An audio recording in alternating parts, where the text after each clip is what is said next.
Hi guys, welcome to my channel. This is the third part of my first miniature tutorial, an Easter diorama and a glass bell. In the first part we have made the divider. In the second part we made the outside wall on the divider. In this part we will make the inside wall, a wooden floor and a cute little side table. Enjoy! We start with the window frame. We only need 3 pieces this time. The top part needs to be cut at a 45-degree angle on both sides. The side frames only have one end in a 45-degree angle. The other end, the bottom parts, are straight to fit the windowsill. Dry fit first, and when they fit snugly, glue them on with wood glue.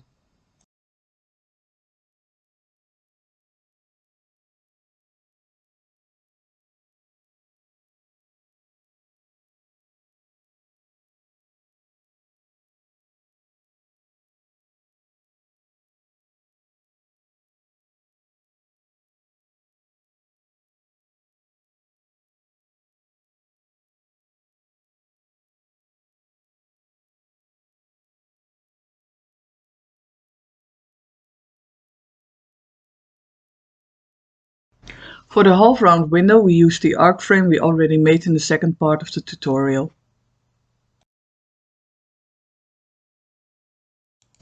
Sandpaper the frame until it looks nice and tight together. Give it 1 or 2 coats of paint. For the inside wall I wanted a textured paint on top and a wood paneling on the bottom. We start with the paneling.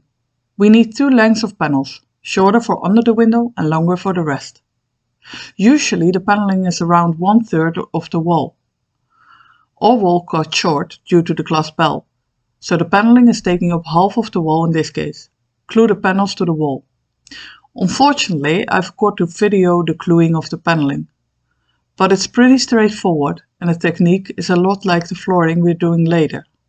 The panels on both outsides probably need to be a bit thinner. Measure the needed width and finish it off. We finish the paneled wall off with a horizontal trim. Measure it and glue it on. I used a Duplo block for a 90-degree angle. On the bottom of the paneling we add a baseboard trim. Both trims, the top trim and the bottom trim, are thin strips of wood, but also carton strips can be used. Measure the right length, cut it and glue it on. I want to paint the paneling with a wood dye. First sandpaper the panels and make sure that there is no dried glue left. Wood dye can't be applied on glue, it will leave spots. For the textured paint on top of the wall we need fine sand. I use Gerbil sand, but any fine sand will do. Mix it with the paint. If you feel you don't have enough texture when painting the wall, just sprinkle some extra sand on the wet paint. You can give it some more effect by dabbing your brush on the wall with a lighter or darker color. I really like my wall. On to the flooring. We need a base for that so we know how big the floor is going to be. This base will be also for the garden on the outside. Measure the diameter of the bottom of the glass bell.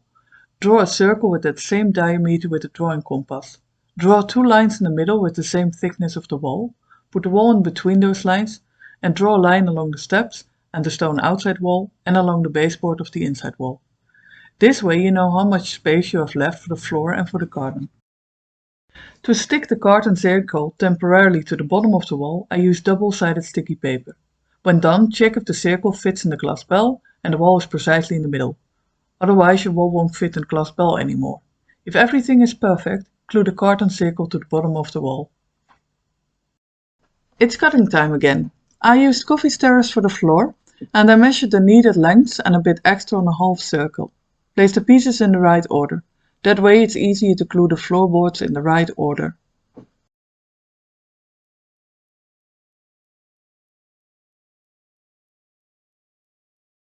Cut the floorboards in the right size by turning the floor upside down and follow the line of the half circle. Sandpaper to get the perfect rounding in size. Dry fit to see if the floor still fits in the glass bell. If so, glue the floor onto the base and let it dry. The side of the wall wasn't very neat, so I decided to use a 1 mm thin wood strip as a trim. I let the wood strip sit in cooking water for a few minutes to make it flexible enough to bend, otherwise it will break. If it doesn't fit in the glass bell anymore, just keep sandpapering until the strip is thin enough to make it fit again. For the last part of this tutorial, we're going to make a little side table with fake drawers. We need 7 pieces: a top of the table, a back, 2 sides, a bottom, a front and a shelf.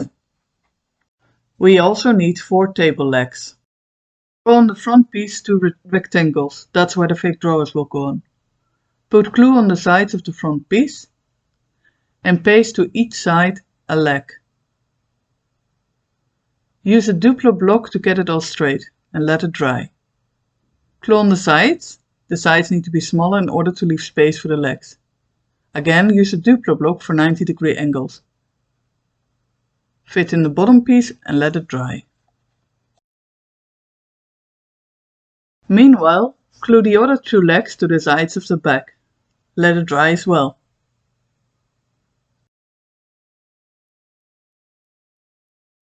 Glue the shelf in between the front legs and let it dry. When everything is dry, glue the back to the bottom, sides and shelf. Now it looks a bit like a planter box on legs with a shelf. Then glue the top on. Cut 2 pieces in the same size as the drawn rectangles on the front and glue them on. These are your fake drawers.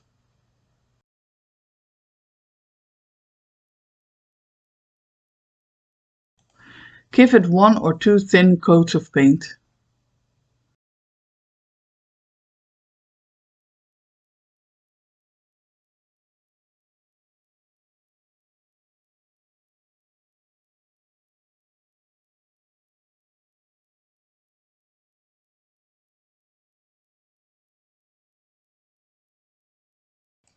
The only thing we're missing now are the drawer handles. I have 2 golden ornaments with a leaf on each side. They're perfect for handles. I bent them with pliers in the right shape. You can also use a small bead, a bent wire, or anything else that you can find that looks good as a handle. Now it's time to glue on our handles. I used E7000 again, so I can move the handles a little bit until they're in the perfect spot. Look how cute the table is, and it looks so good in front of the wall. So guys, that's it for the third part. Hopefully you enjoyed it and will join me again for the next part. Please give a like and subscribe if you like to be updated when the next part will be up. Thank you for watching!